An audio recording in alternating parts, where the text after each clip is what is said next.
Now working at Egglife, I would have never imagined the passion and the visceral reaction that people have to an egg white tortilla.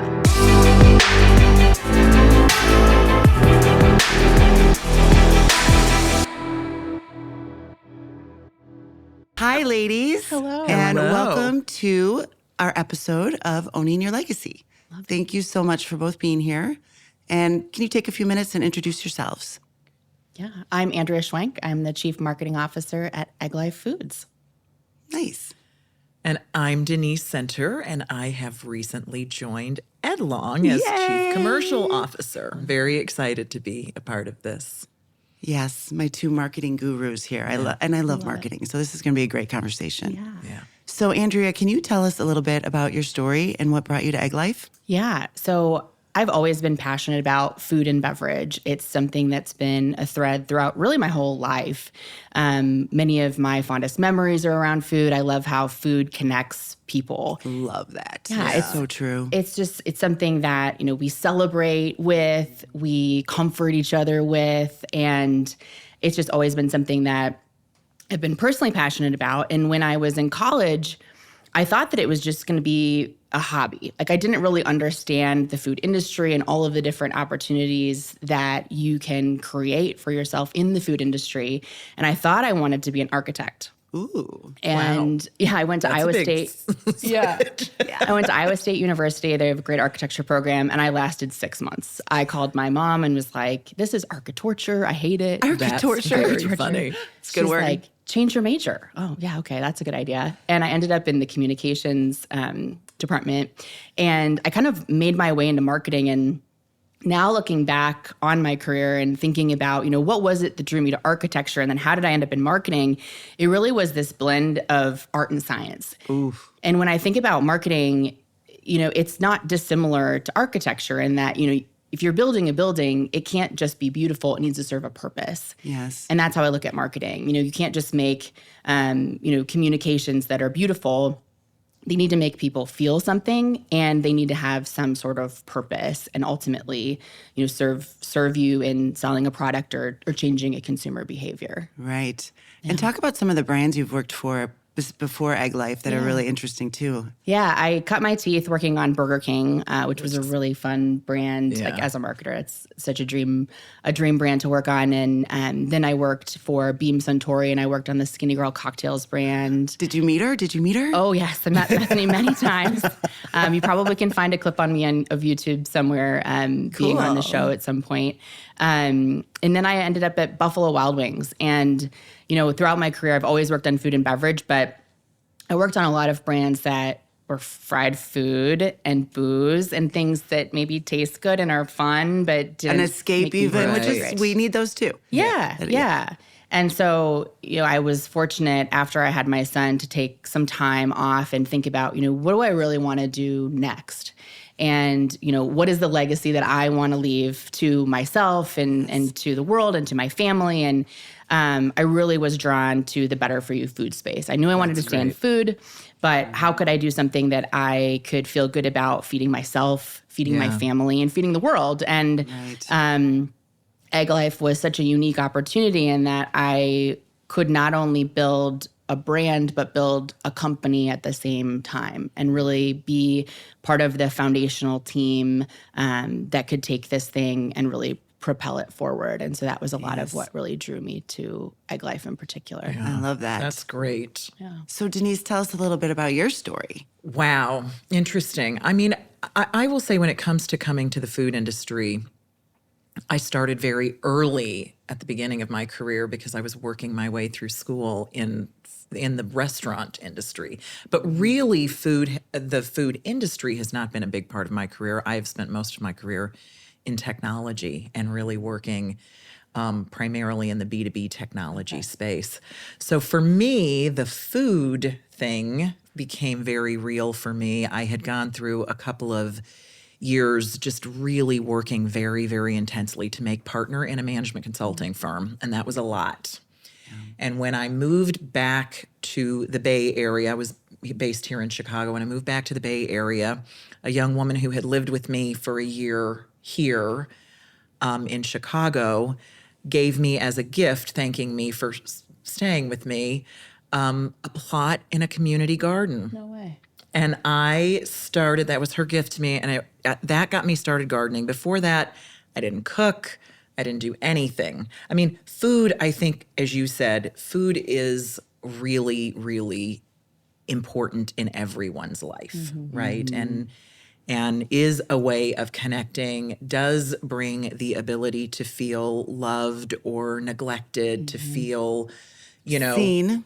Yes. As we love your we quotes. love Yeah. Oh, your thank you. comment about that. That was really amazing. So my journey has been, I moved very rapidly in my career very early on and have lived and worked all over the world, and was very, very found the idea of advising Edlong very compelling because of the food industry and a real desire to be more engaged in that, because I think that, food and water are things that are going to make a big impact no matter when and where you are. Totally. So, I love that. yeah.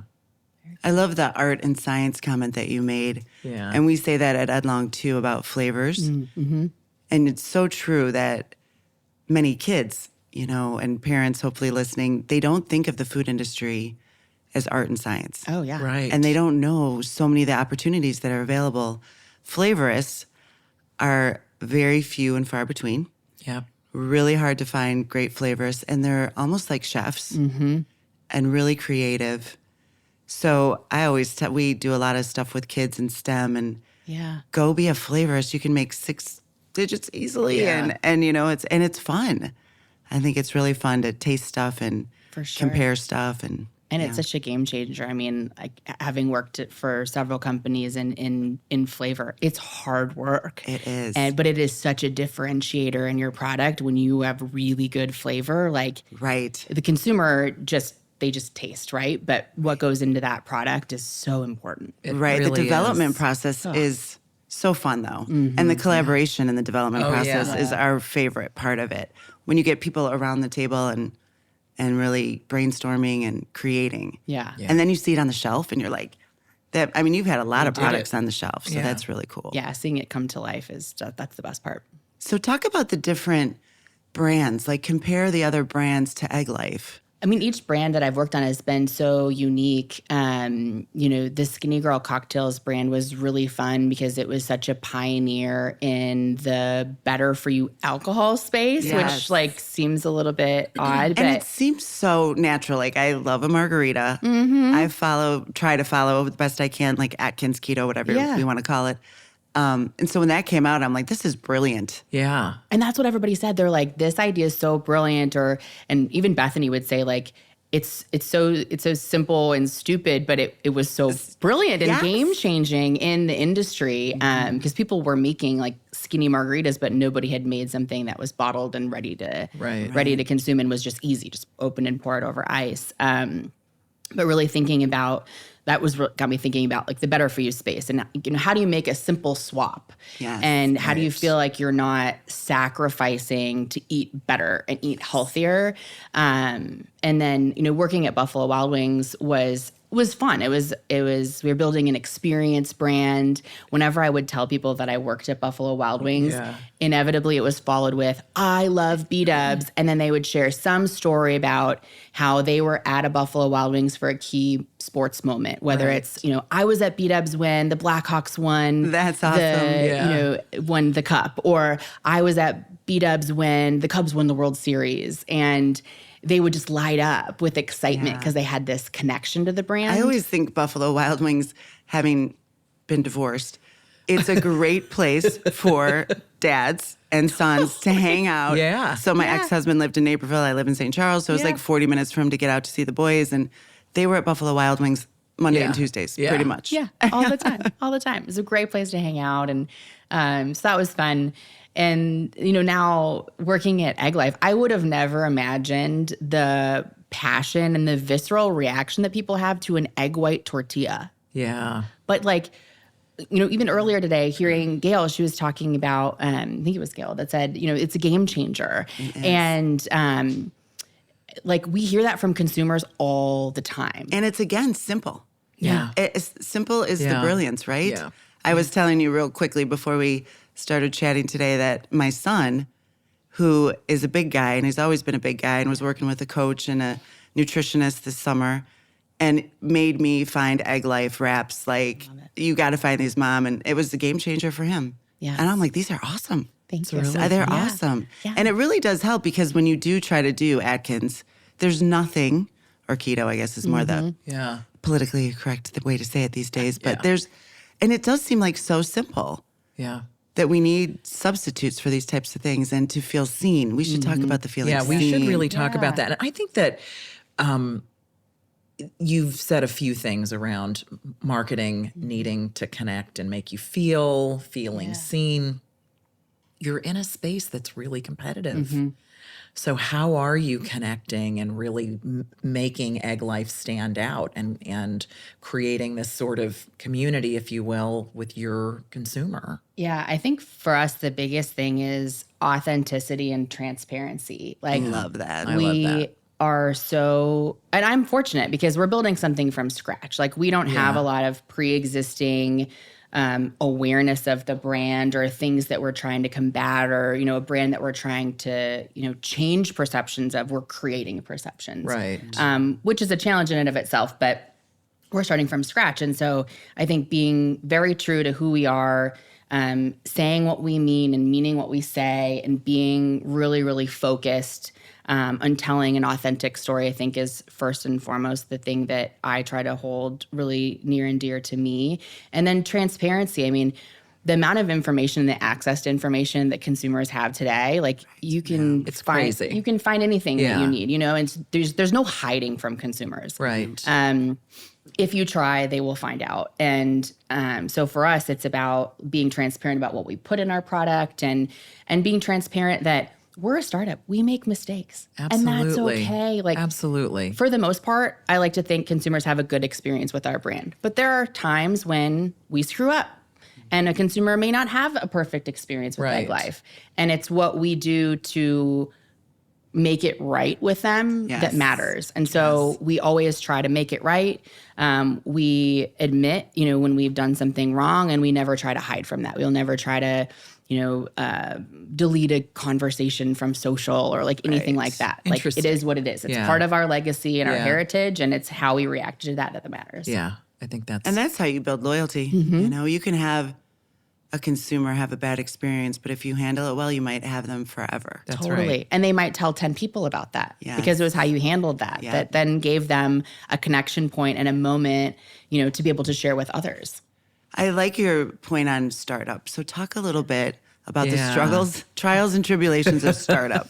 Yeah, I have never worked for a startup before. So And I never will again. No, I actually don't think I ever will not again. Nice. Yeah. Interesting. I love it. I have always worked for big established companies, inherited teams, and this is the first time where I get to build a company, a brand, and a team from the ground up. Beautiful. And think about, like, I kind of go back to my passion for architecture. Like, I'm the architect of this team. Right. And I'm determining what the purpose needs to be based on the goals and objectives of the organization. And, what do I need to build to support that need? And I've never been more fulfilled in my career than I am now, seeing the fruits of my labor and the team that I've hired and seeing them succeed is by far the most rewarding thing I've ever done. That's beautiful. Yeah. That's an interesting, because I've spent most of my career in very early stage companies. And so, and based out of Silicon Valley for a big part of it. I think for me, the big thing is how do you bring that spirit into an established company? I had the benefit of starting my career in a very big company that that had this concept that they called entrepreneurship, which has been picked up since then. But we pitched ideas, we got in, and then we kind of incubated and did some things like that. So it really set me up for that. But I think that it is a really incredible experience that I think everyone needs. I do know that you can bring that in. And in our industry, innovation is a really incredibly important thing. And that sort of innovative spirit and finding ways to bring those innovation projects to life and bring teams together so that they almost get that startup feeling, I think is really important. It doesn't give you necessarily the opportunity to be the architect of a team, but it does give you the opportunity to be a really critical architect of a solution. And I think that there's real value in that experience because you learn more in a shorter period of time than in any other experience. And that was what I found for me was true. What have you found, like, in creating that type of culture at a big organization? Like, what are the biggest roadblocks that you've encountered in doing that? At a big Habit. Bias. This is the way we've done it. Yeah. Change is hard for people, I think. And so, but I do think that once you get that spark in there, sometimes you got to bring in some fresh, energy and people. One thing that I think is really unique about Edlong is that it is a very diverse place, and it's diverse in a lot of ways, not just ethnically diverse, but diverse and, gender diversity, obviously, with a female CEO and I mean, for the first time in my life, I'm on an executive team that is mostly women. Awesome. It's never happened before. And we didn't do that by design. Right. But I will it's interesting how it happened organically. Yeah. I mean, it's very interesting. But the other thing is that there's age diversity in the company. And that brings diversity of thought, I believe. It really does. In a good way. It really does. So I think that kind of bringing that in there, you run into those roadblocks of people feeling stuck in the way or being afraid of change. And I think really you have to be willing to have really honest conversations, really practice radical candor and say, this is what I see happening here, and I get it. Yes. It's scary. But especially when you're a culture that's very kind. Yeah. And we talk about that kind isn't always kind. That's a really hard change. It is. So how has it been with creating your team? Talk about some of that, because it's all about the people, right? And the culture is the most important thing. Yeah, and we have been maniacally focused on hiring the right people, even if it means that we have open roles for a while until we find them. How do you know they're the right people? I think that is the biggest challenge. Yes. The question you asked Denise, that's what I was thinking when you asked her that. I'm thinking it's the people and getting those right people. And we've made mistakes. Of course. But 80-20 and you're good. Totally. And you have to be willing, honestly, to pull the plug quickly and recognize when you made a bad decision and move on. That's the biggest learning, and it took me a long time to learn, and I'm getting better and better at it. But it is so true. You're not going to change someone. No, you're not. And we talk a lot at Egglife about the what and the how of someone. And, the what is, it's easy to see. It's on their resume. It's the experience that they bring to the table. But equally important is their how. What are their values? More important even, I would say. Yeah, what are their values? And, how do they show up? What motivates them? How are they going to work cross-functionally with other people? And like, as I'm building a team, I think about them as a team. Yeah. What is the role that each person plays? How do they interact cross-functionally? What gaps do I have as a leader that I need to fill? Because I'm not great at everything. Yeah. Oh, no. And I need to hire people that are experts in specific areas in order to build a high-performing team. And so, like, the analogy that I think about when I'm interviewing someone is I'm having a dinner party.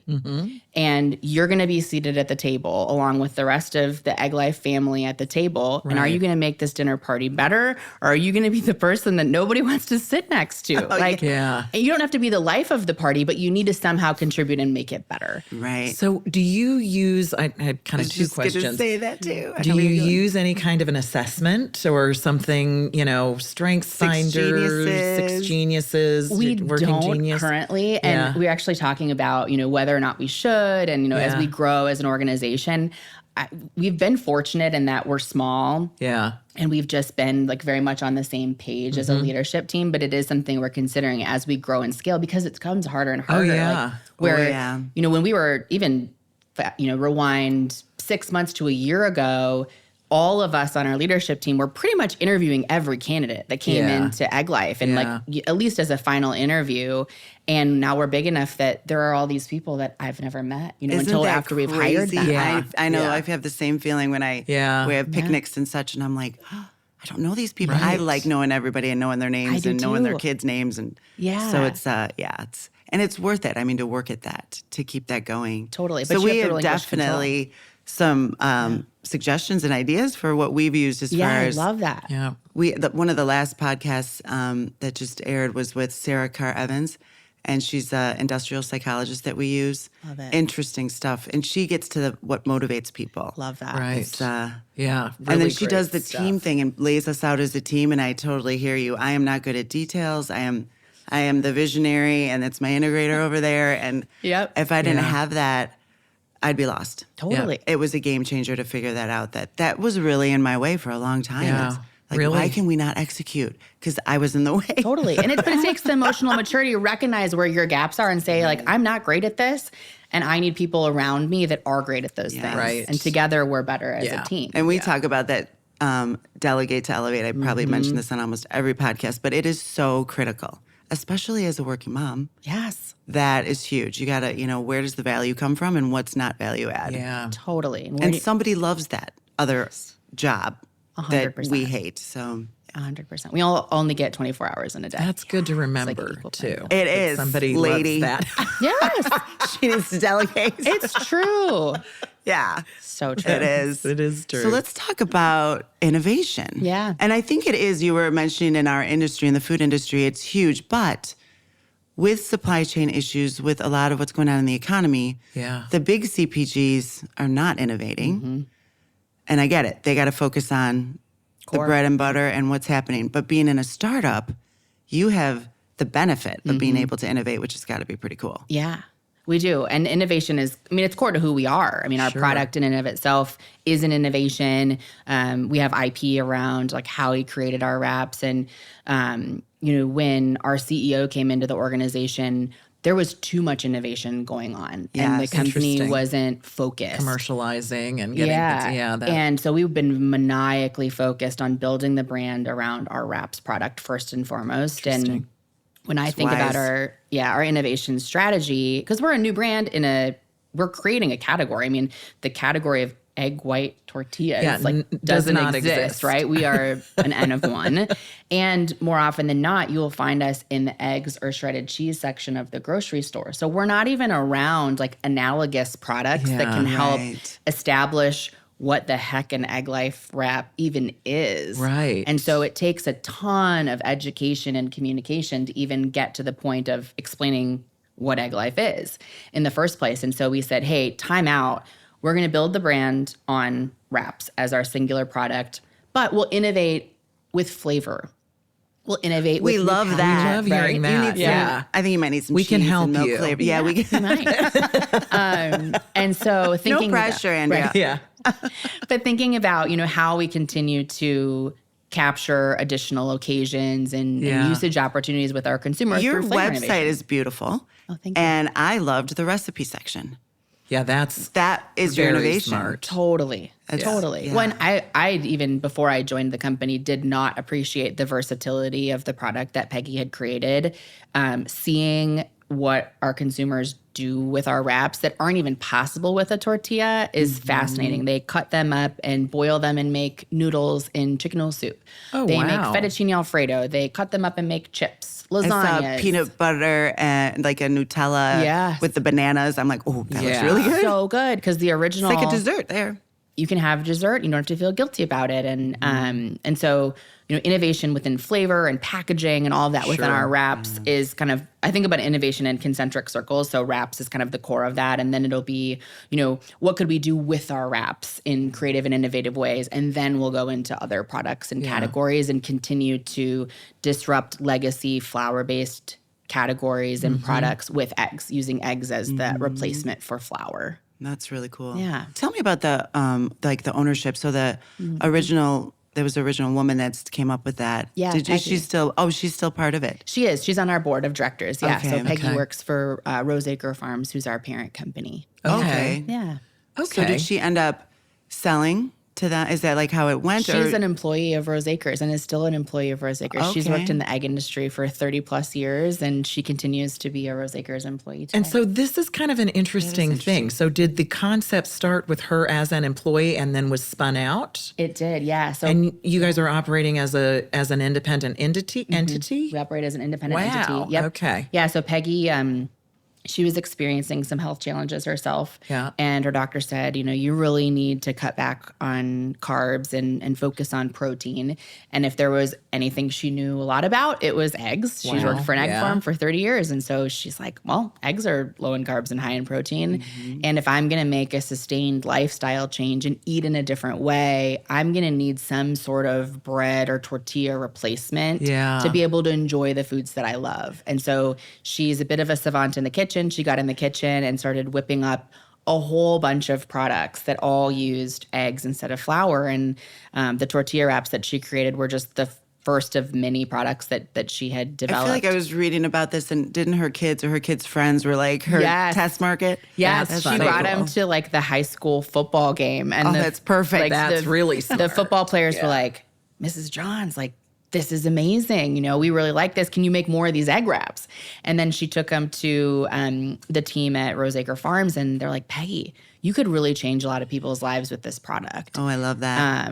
And so they Enrich the lives of leaned in. those we touch. That Yeah. was beautiful. I love that. Yeah. And so they leaned in and they said, hey, we're gonna figure out how to make this thing. And so we have our own manufacturing facility in Indiana. We self-manufacture everything there. And And that's big. That must have been the first big step, because I think I also read you guys had co-mans, and that probably led to some of the issues with consumers maybe not being able to find them when you wanted them on the shelf. Having control over your own manufacturing. yeah, big. we've never used co-mans. We've always self-manufactured, but we cool. don't use really any brokers. So we have all the direct relationships Okay. with our retail partners as well. And so that's helped kind of control the experience as we've gained distribution too. That's great. And how important is it, I mean, as you guys look out, to remain independent? Ooh. I mean, we have plans to remain an independent company for the foreseeable future. I mean, Yeah. we're building and scaling the brand, but yeah, we'll remain Egglife Foods for now. Yeah. So It's big for us. We think about that a lot. We're the only 100% woman-owned flavor company in the world, which is insane. And hopefully that won't be forever, know? But I think we're sought after a lot to be bought. And it's a hard road sometimes because it can be very seductive. But our ability to be agile Yep.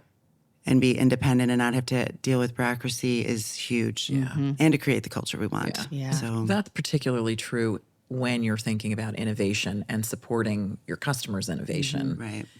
So that was why I was very curious to Yeah, hear. you can take the long view, I Yeah. think that's big. Yeah. We've had a lot of employees that have come from big CPGs or publicly held companies, and they're always like, oh, this is such a breath of fresh air. Oh, yeah.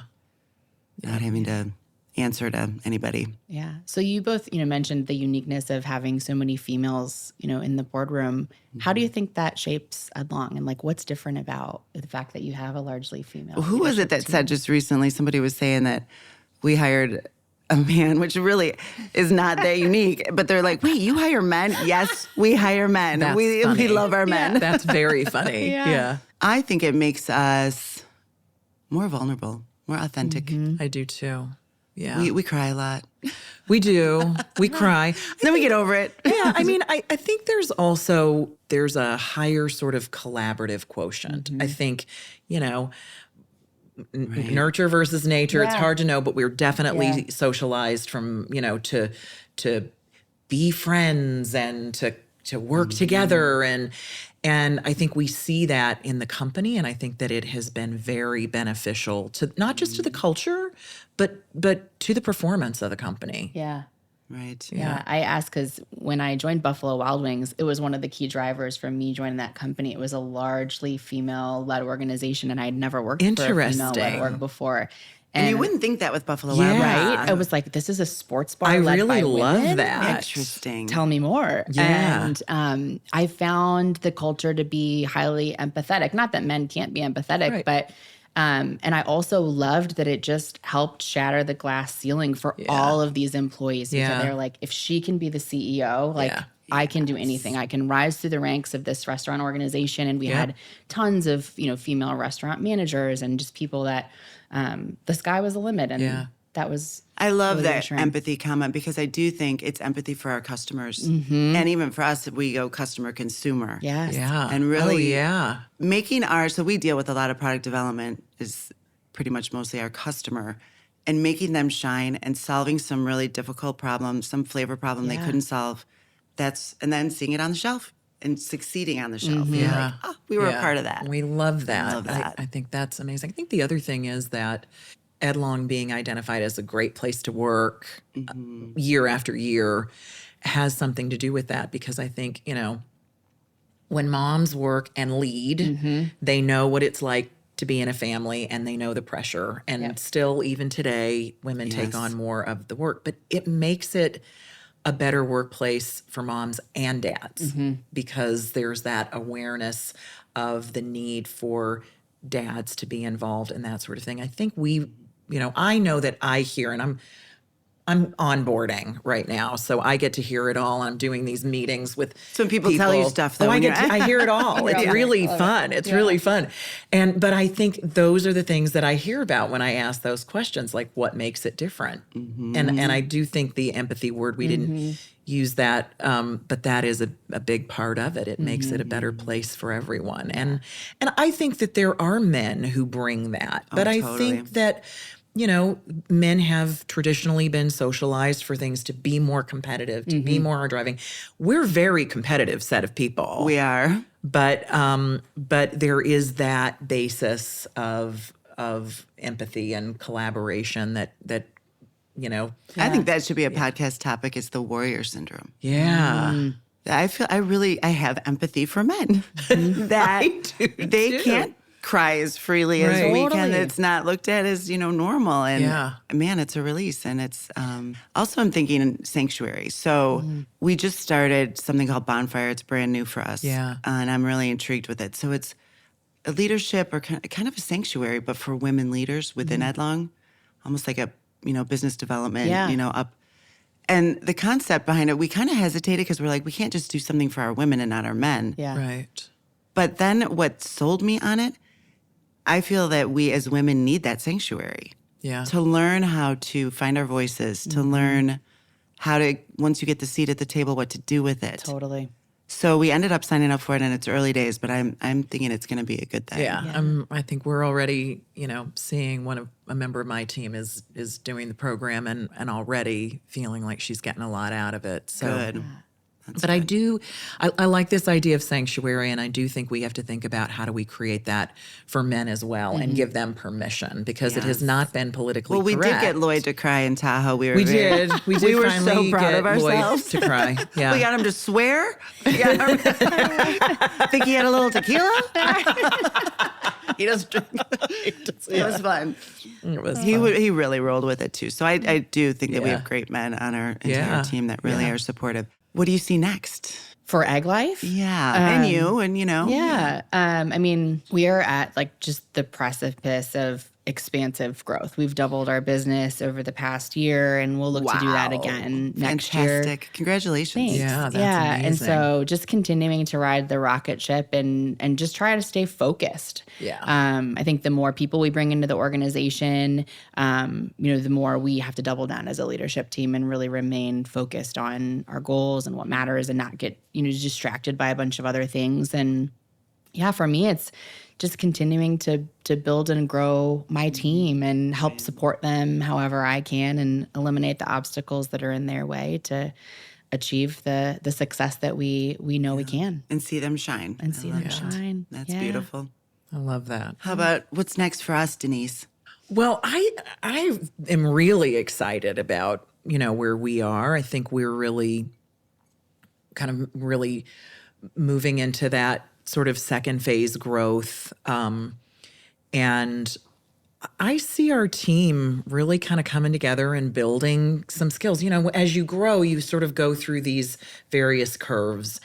and you build what's really necessary. And we've got the hardest working team of people, and we just happen to have offices in these places where people, the cultures are very hardworking. Here in the Midwest, in Ireland, in Mexico, True. like these really hardworking cultures. And so everyone works very hard. I think right now, our real focus is around really expanding our collaborative and capabilities, particularly around innovation and around selling.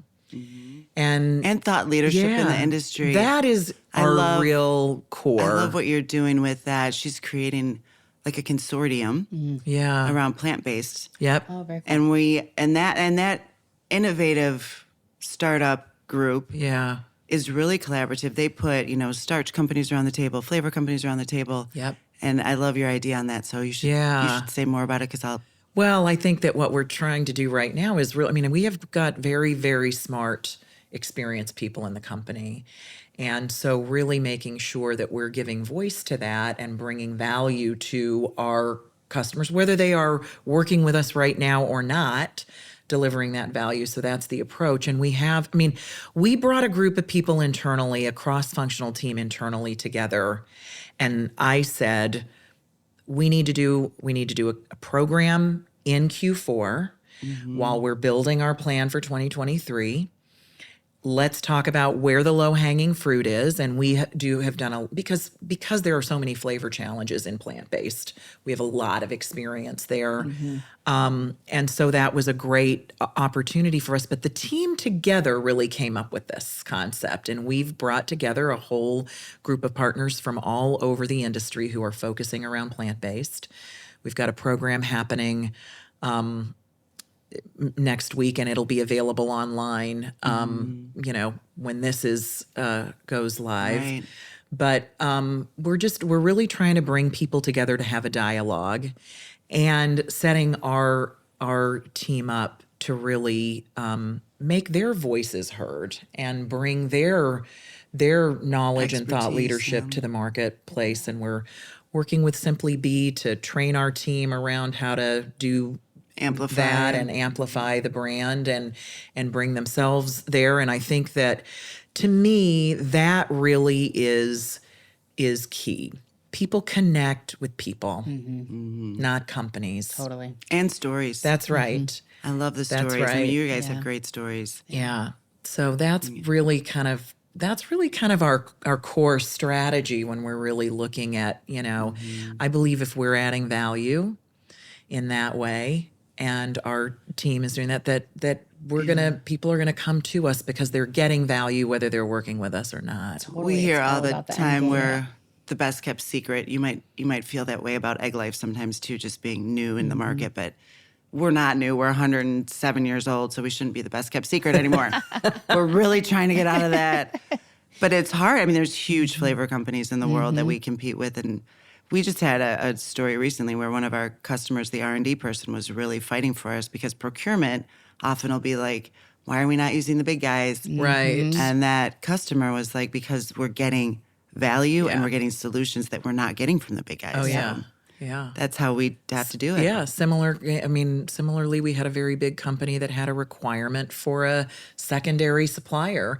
And we sat down and pitched and said, this would mean no secondary. And they said, we are not worried about that with you guys. I mean, it's our ability to be flexible in the way that we manage everything across the company. The on time and full. I mean, with supply chain issues, I'm sure you guys have been dealing with this too. I've been so impressed with our supply chain team. Oh, it's been amazing. It's been amazing. And we hear our competitors are maybe at 50% on time and full. Wow. And we're at 95, 98 still. Yeah. And that's intuitive stuff that I don't even understand. Like, how do you know what to intuitively buy? Because we don't have contracts as such. It's, order. Yeah. So they have to know. And a flavor can have 20 components. I mean, 50. Yeah. It can be. So the fact that they intuitively knew what to Isn't it buy. And I amazing? think some of that intuition was like, tracking what was going on in the park. Right. But yeah. But it's they also know. Even the weather. Yeah. Like knowing Oh, what's yeah. going on, that amazes me. And it's having the contingency plans. Like I am always amazed at our operations team. So our ops team is led by a seasoned veteran. She's got 40 years of experience. And a woman in ops. And a woman in Love ops. that. Cool. She's badass. She's so badass. I love that. her. She will have, plan A, plan B, plan C, plan D. And it's all about that contingency planning and the scenario Risk planning. management. And risk We know mitigation someone like and that. management. We do know somebody like that. My brain does not, think like that. And I'm very thankful for our ops team. Yeah. Because we have a similar story where our on-time in full is exceptional. That's great. Especially as a startup. And when as a consumer, you've been walking the aisles and you Yeah. see just empty shelves, Yeah, go to Yeah. the gas station and there's no Dr. Pepper or something. Yeah. Like, what is up with Crazy. that That's supply because chain? all the Texans are drinking it, just so you know. But where I want to just make sure that where are you? Where can people find Yeah. Egglife wraps? Yeah, so we're in 11,000 stores across the country. You can find us at Aldi. You can find us at Target.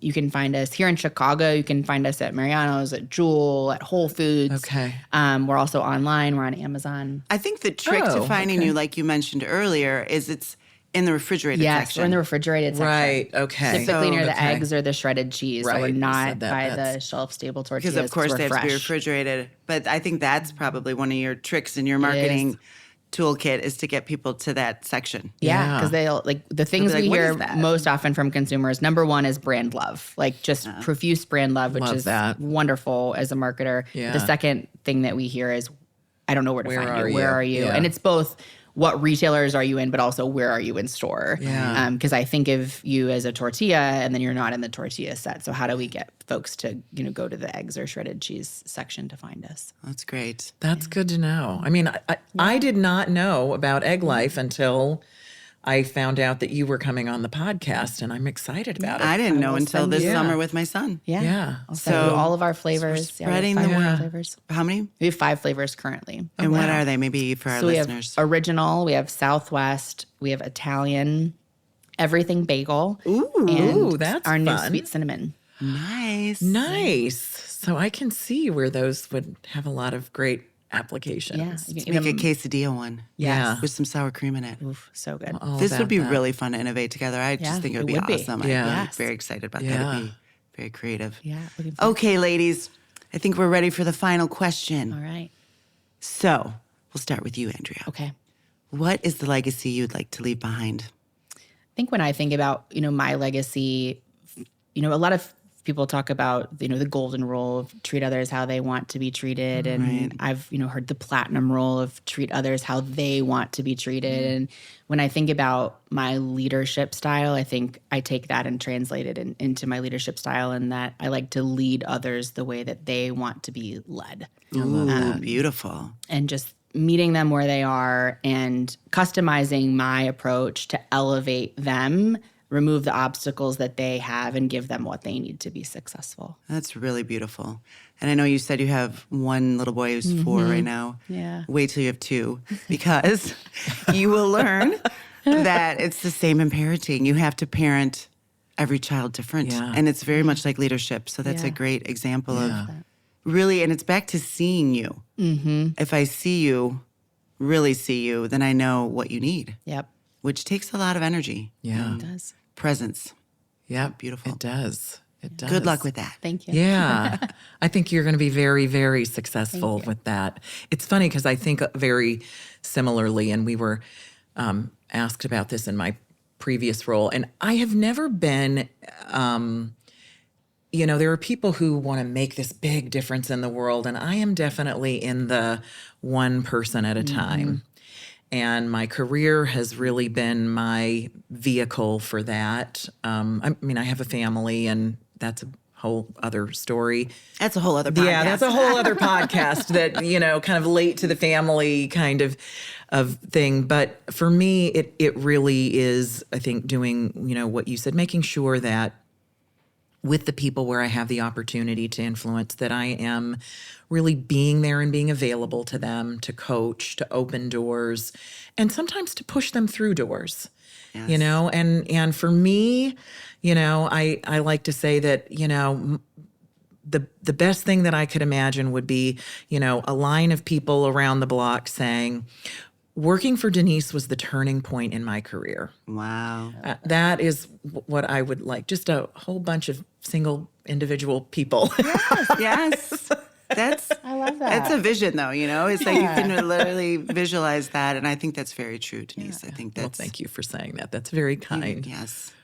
I think it's going to be that case for me, having you at Edlong. So Thank you for saying really that. glad to have I'm you. very, very excited to be here. Your energy is like contagious, and it doesn't stop.